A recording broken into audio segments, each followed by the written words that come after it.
If you're using Intel hardware, make sure to use the OpenVINO optimization framework that we can use for the Ultralytics YOLO models. All we have to do is just take our model, export it with the OpenVINO format, and if you're using any of the Intel CPUs, GPUs, all the other neural processing units that they have, you can get out much better performance and speed of your models, and you don't really lose any accuracy.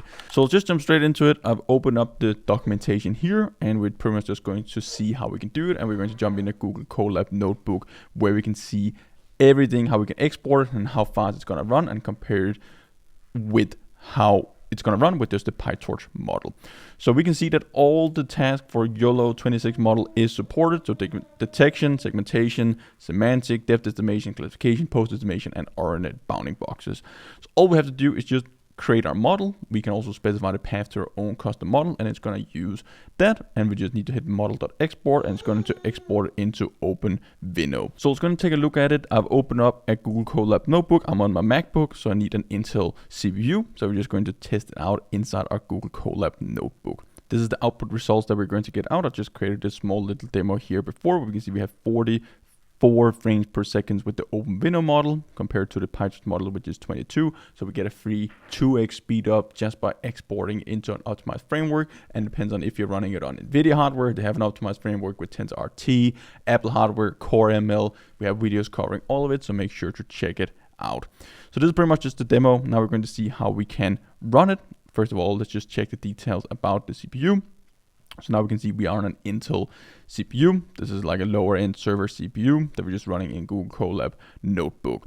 So this is pretty much just everything. Make sure you have Intel hardware and we're good to go. The next thing that we need to do is just pip install Ultralytics. Everything else is set up in a Google Colab notebook. You can also connect to a GPU in here, use the free GPU resources, and start optimize the models for NVIDIA GPUs too.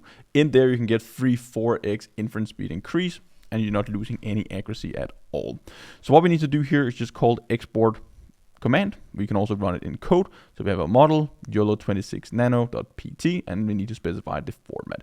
You can find all the export arguments inside the documentation. So the image size, if you want to use quantization to get it down to floating point 16 bits, you can just go in and specify that. You can have dynamic input sizes, non-maximal separation in the end-to-end model. So for example, we can add this quantization. All you have to do is just hit quantize, and we specify 16. This is going to run floating point 16-bit quantization, so the model is roughly going to be half the size. So now we're just going to export it. This is YOLO26. If you have your own custom model, just swap out the path here, and it's good to go. When you run a command, it's going to send up OpenVINO, the full environment, everything will be set up automatically, so you just need to run this single command. Now we can see that it has been saved, so we have the YOLO26 model. We have our OpenVINO model, and here you go. We have our XML file, our bin file, and our metadata YAML file. This is everything that we need. Now we can go down and take a look at our functions for running the model, so we can do our comparison side by side with our PyTorch model and our OpenVINO model. So we just have some utility functions for drawing text with our background. This is the YOLO PyTorch and OpenVINO, where we can specify which model that we're using, and it's automatically gonna detect which of them you're running with. So if you're running with the PyTorch model or the OpenVINO model, and we can specify the device too. So now we're going to specify we're going to use an Intel CPU. If you have a GPU, you just swap it out here, and it's automatically gonna run on that device. So for now, it's just optimized for my CPU in our Google Colab notebook. We have our utility function. We're just having our video capture. We need to create an instance of our model and our video capture.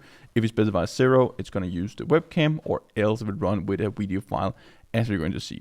So then while the capture is open, we're just going to read in a frame, pass it through the model, get the output results, use our utility functions for drawing it on the background, and that's everything that you need.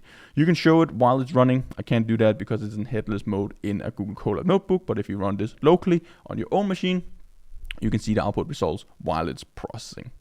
So we just need to run this block of code. This is going to just set up the utility functions that we need, and now we can go down and run them one by one. So to run it with PyTorch, we have the device. We don't need to specify that. It's going to go automatically to. We have the input video. So that's just going to be the video as we saw from the demo that we're going to use. I have it over here to the left. So specify the path to the source that you want to run it and the model.